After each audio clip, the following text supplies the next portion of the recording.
창세기 23장 1절에서 20절 말씀입니다. 제가 봉독하도록 하겠습니다. 사라가 127세를 살았으니 이것이 곧 사라가 누린 횟수라. 사라가 가나안 땅 헤브론 곧 기럇 아르바에서 죽음에 아브라함이 들어가서 사라를 위하여 슬퍼하며 애통하다가 그 시신 앞에서 일어나 나가서 헷족속에게 말하여 이르되 나는 당신들 중에 나그네요 거류하는 자이니 당신들 중에서 내게 매장할 소유지를 주어 내가 나의 죽은 자를 내 앞에서 메어다가 장사하게 하시오. 헷족속이 아브라함에게 대답하여 이르되 내 주여 들으소서. 당신은 우리 가운데 있는 하나님이 세우신 지도자이니 우리 묘실 중에서 좋은 것을 택하여 당신의 죽은 자를 장사하소서. 우리 중에서 자기 묘실에 당신의 죽은 자 장사함을 금할 자가 없으리이다. 아브라함이 일어나 그 땅 주민 헷족속을 향하여 몸을 굽히고 그들에게 말하여 이르되 나로 나의 죽은 자를 내 앞에서 내어다가 장사하게 하는 일이 당신들의 뜻일진데 내 말을 듣고 나를 위하여 소알의 아들 에브론에게 구하여 그가 그의 밭머리에 있는 그의 막벨라 굴을 내게 주도록 하되 충분한 대가를 받고 그 굴을 내게 주어 당신들 중에서 매장할 소유지가 되게 하기를 원하노라 하매 에브론이 헷족속 중에 앉아 있더니 그가 헷족속 곧 성문에 들어온 모든 자가 듣는 데서 아브라함에게 대답하여 이르되 내 주여 그리 마시고 내 말을 들으소서.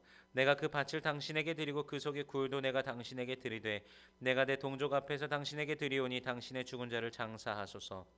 아브라함이 이에 그 땅의 백성 앞에서 몸을 굽히고 그 땅의 백성이 듣는 데서 에브론에게 말하여 이르되 당신이 합당히 여기면 청하건대 내 말을 들으시오. 내가 그 밭값을 당신에게 주리니 당신은 내게서 받으시오. 내가 나의 죽은 자를 거기 장사하겠노라. 에브론이 아브라함에게 대답하여 이르되 내 주여 내 말을 들으소서. 땅값은 은 400세겔이나 그것이 나와 당신 사이에 무슨 문제가 되리이까. 당신의 죽은 자를 장사하소서. 아브라함이 에브론의 말을 따라 에브론이 헷족속이 듣는 데서 말한 대로 상인이 통용하는 은 400세겔을 달아 에브론에게 주었더니 마므레 앞 막벨라에 있는 에브론의 밭 곧 그 밭과 거기에 속한 굴과 그 밭과 그 주위에 둘린 모든 나무가 성문에 들어온 모든 헷족속이 보는 데서 아브라함의 소유로 확정된지라. 그 후에 아브라함이 그 안에 사라를 가나안 땅 마므레 앞 막벨라 밭 굴에 장사하였더니 마므레는 곧 헤브론이라. 이와 같이 그 밭과 거기에 속한 굴이 헷족속으로부터 아브라함이 매장할 소유지로 확정되었더라. 아멘. 여러 민족의 어머니 사라의 죽음으로 오늘 본문은 시작됩니다. 남편이 75세 때 하나님께서 그 갑자기 나타나셔서 떠나라고 하심으로 떠났을 때 사라 자신은 65세였습니다. 65세까지는 하나님이 누구신지도 모르고 살아왔었지만 65세부터는 그 이후 62년 동안 남편과 함께 여호와를 따라 사는 삶으로 살아왔습니다. 남편 아브라함을 따라 여러모로 고생도 하였습니다. 그러나 사라는 영원히 여러 민족의 어머니로 대대에 그 이름이 남게 됩니다. 사라는 창세기의 그 족장의 아내로서는 유일하게 나이가 기록된 인물이기도 합니다. 그리고 오늘 아브라함은 아내의 죽음을 바라보며 슬퍼하고 아내의 매장지를 찾아 나섭니다. 사람이 죽으면 보통 땅으로 돌아간다라는 말을 사용합니다. 그리고 일반적으로는 고향 땅에 묻히지만 사라의 매장지를 자신들이 떠나온 그 우르에서 찾지 않습니다. 사라의 매장지는 가나안 땅이 될 것입니다. 하나님께서 열국의 아비 아브라함에게 약속하신 그 땅, 그렇다면 마찬가지로 열국의 어미 사라에게도 약속받은 땅은 바로 가나안 땅입니다. 의심할 여지 없이 여호와의 약속을 기억하면서 아브라함은 자신의 아내를 약속의 땅에 묻어야 할 것입니다. 그러나 약속은 받았지만 그럼에도 여전히 땅도 없는 나그네이며 유목민에 불과합니다. 그가 마음대로 할 수 있는 땅은 아직 없습니다. 그리하여 땅을 매입하고자 지금 찾아 나섭니다. 분위기는 다르지만 이후 정복 전쟁을 하는 여호수아와 이스라엘 자손들의 모습이 떠오르게 되는 장면입니다. 지금 아브라함은 땅을 쟁취하여 사랑하는 아내의 장지를 마련해야 합니다. 헷 족속들에게서 땅을 사려고 하는데 그들은 아브라함을 향하여 내 주여 들으소서, 당신은 우리 가운데 있는 하나님이 세우신 지도자이니 라고 하면서 어느 곳이든 택하여서 묘지로 사용하라고 합니다. 하지만 그것은 땅을 실제로 자기가 소유하는 것과는 다릅니다.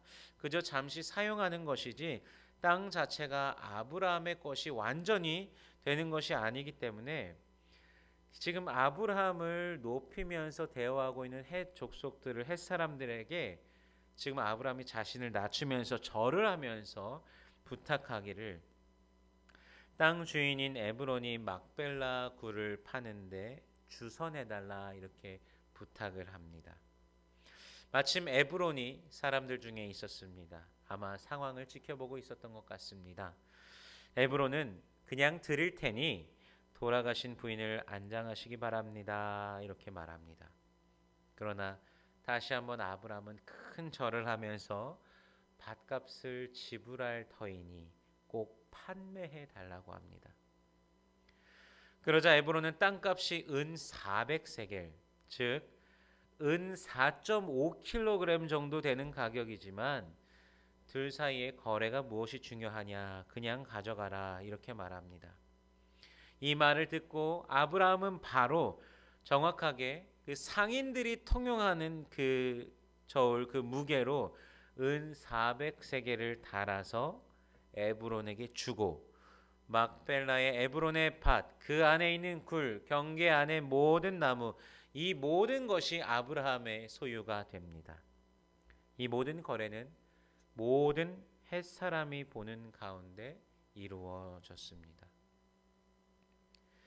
나그네로서의 아브라함은 명확한 거래가 없는 그 소유는 후에 명분이 없이 빼앗길 수도 있다는 것을 알고 있었을 것입니다. 그래서 더더욱 값을 치르고 많은 증인들 앞에서 그 땅의 소유가 확실히 아브라함이 되었음을 알리고자 하였을 것입니다. 마치 땅을 차지하기 위한 보이지 않는 전쟁을 하는 것 같습니다. 정확한 소유주를 확정하기 위해서 몸부림을 하는 것 같습니다. 그래서 더욱 본문은 모든 헷사람들이 보는 앞에서 거래가 이루어졌다는 것을 말씀하십니다. 게다가 아브라함이 지불한 은 400세겔은 약 1000년이 흐른 뒤의 시간, 다윗이 여호와께 제사를 드리기 위해 아리오나의 타작마당을 은 50세겔에 산 것과 비교하면 어마어마하게 비싼 가격입니다. 아브라함의 그 당시 은 400세겔이 어느 정도 가치인지는 정확하게 계산하기 어렵지만 아브라함에게는 물질이 문제가 되지 않았습니다. 그것이 엄청나게 비싼 것일지라도 필요하면 하나님께서 다 채워주시고 그동안 채워주셨다는 그 믿음이 그의 삶에 계속해서 축적되어 왔기 때문에 전혀 문제가 되지 않습니다. 오히려 오늘 아브라함이 구입한 이 묘지는 이스라엘 민족이 4대 만에 다시 가나안으로 돌아와서 가나안 땅을 차지하기까지 사라가 매장되고 아브라함이 매장되고 아들 이삭과 며느리 리브가 그리고 손주 야곱과 손주 며느리까지 이 모두 이곳에 묻히는 그 장소가 됩니다. 칼과 창을 든 전쟁은 아니지만 현대 사회에서 경제 전쟁, 무역 전쟁이라 일컫듯이 하나님께서 약속하신 땅을 구매하는 상징적인 사건이 바로 오늘 본문에서 일어난 것입니다.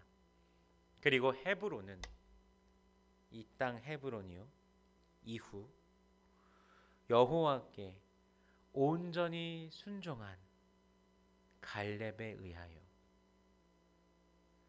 그의 나이 85세에도 용맹하게 싸워 그곳에 거대한 아낙 자손들을 물리치고 차지하는 땅이 됩니다. 그곳이 바로 이곳입니다. 저와 여러분은 어떠한 약속을 하나님으로부터 받았으며 그 약속을 쟁취하기 위해 어떤 믿음의 노력을 기울이고 있습니까?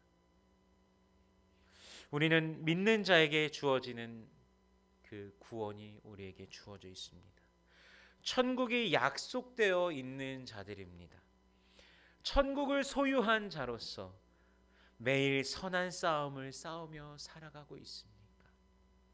혹은 천국에 대한 큰 관심을 기울이지 않고 그냥 살아가고 계십니까? 주님의 약속을 기억하며 천국을 바라보면서 오늘 하루 심령이 가난한 자가 되어 애통하는 자가 되어 온유한 자가 되어 의에 줄이고 목마른 자가 되어 긍휼히 여기는 자가 되어 마음이 깨끗한 자가 되어 화평케 하는 자가 되어 의를 위해 핍박받는 자가 되어 참된 복을 소유하고 참으로 천국을 소유한 자로 그렇게 오늘을 살아가기를 기도합니다. 오늘 여러분의 삶이 주님 안에서 참으로 복된 삶이 되시기를 주님의 이름으로 축원합니다.